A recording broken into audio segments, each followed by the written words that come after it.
결론적으로 7문제 중에 적중이 됐다라고 하는 겁니다. 그러니까 다른 거 보지 마시고 7점은 당연히 받으실 수가 있다라고 하는 거예요. 네, 반갑습니다. 저는 로얄 아이비에서 수학을 가르치고 있는 강사 브라이언입니다. 오늘은 부트캠프라고 하는 교재가 얼마나 내신 시험과 밀접한 연계성을 가지고 있는지에 대해서 말씀을 드려보려고 해요. 물론 처음 드린 이야기는 아니죠. 이 교재 여름 특강이나 겨울 특강용이 아니라 여러분들이 학교에 돌아가서도 진도에 맞춰서 활용을 하시면 내신 대비 충분히 가능하다라고 수차례 말씀드렸습니다만, 그래서 구체적인 사례를 좀 보여드리려고 해요. 그거 보기 전에 좀 드리고 싶은 얘기가 있습니다.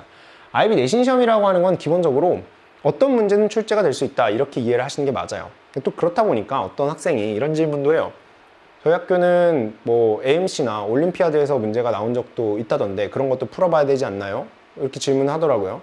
대답이 뭐냐면 풀어보면 도움은 되겠죠. 그런데 아이비에서 7점을 받는 거랑 AMC 올림피아드 문제 풀어보는 건 지극히 낮은 상관관계를 가지고 있다는 겁니다. 그러니까 보실 필요가 없다라는 얘기예요.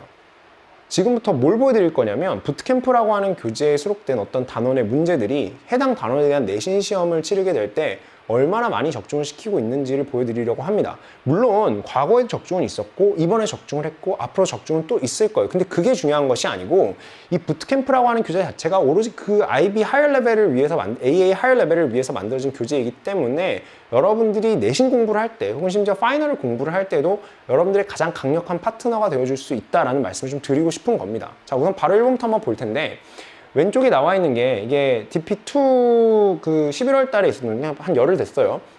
시험 문제예요. 당연히 이제 1번 같은 거는 예제 수준의 느낌입니다. 제 교재에도 예제로 이렇게 수록이 되어 있는 문제인데 부호만 바뀌거나 숫자만 바뀌는 그런 수준의 문제가 수록이 되어 있죠. 당연히 맞추라고 준 거니까 적중이라고 하기 좀 민망하죠. 2번 넘어가 봅시다.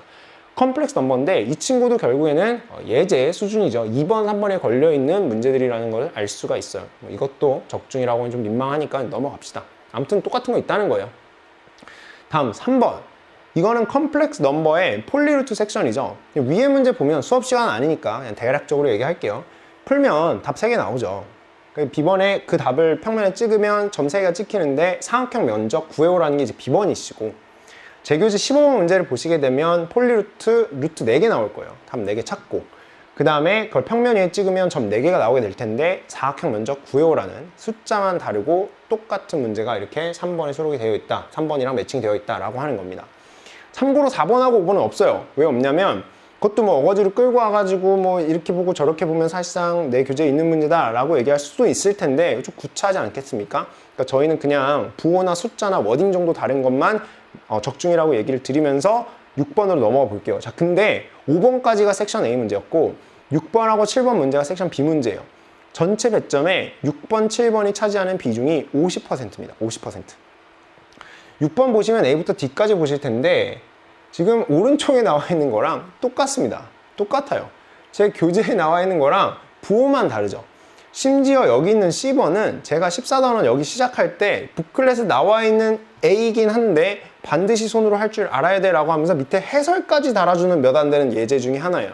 그거 C번으로 그냥 물어보고 있다는 거고, D번은 약간의 변형이 있긴 하지만 뭐 이거 제대로 찾았으면 대입해서 그냥 값을 부르면 되는 거기 때문에 어려운 문제는 아니었다. 뒤에 나와 있는 문제들은 방향성은 다릅니다. 방향성은 다른데 그래서 좀 매칭이 되지 않아요. 그렇지만 어쨌든 교재 안에 있는 것들로 전부 다 해결이 가능하다, 이렇게 말씀을 드릴 수 있을 것 같습니다. 섹션 B의 마지막 7번 문제를 볼게요. A, B, C로 구성되어 있는데 컴플렉스 넘버고 두 가지 이용하시는 거죠. 바이노미얼 익스펜션이랑 그 다음에 드 무이빌의 티어럼을 이용하고 있는 문제인데, 그냥 5가 4나 6으로 바뀌어 있는 문제, 마지막에 코사인 5제곱 세타 면적 구하는 거, 데피니트 인테그레이션 구하는 거, 코사인 6제곱 구하는 거 똑같이 수록이 되어 있습니다. 심지어 얘는 여기서 끝인데 이 40번 문제 같은 경우에는 앞뒤로 문제가 더 있습니다. 더 있어요.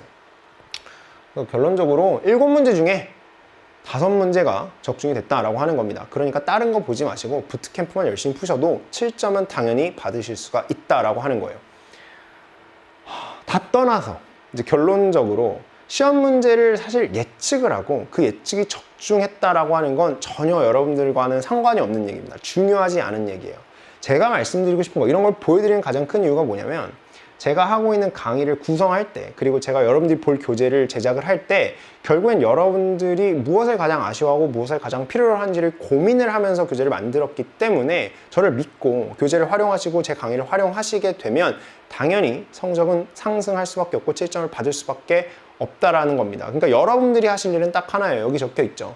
이 문제는 안 나올 거야 라는 그런 헛된 희망, 그런 거 갖지 마시고 당연히 나올 수도 있다라는 모든 가능성을 열어두고 생각의 도구, 유형을 외우는 것이 아니라 답을 외우는 것이 아니라 과정을 외우는 게 아니라 생각의 도구를 연마하셔서 그거를 정확하게 구사하는 것만 연습을 해주시면 좋겠다라는 겁니다. 오늘 영상은 여기서 마치도록 하겠습니다. 감사합니다.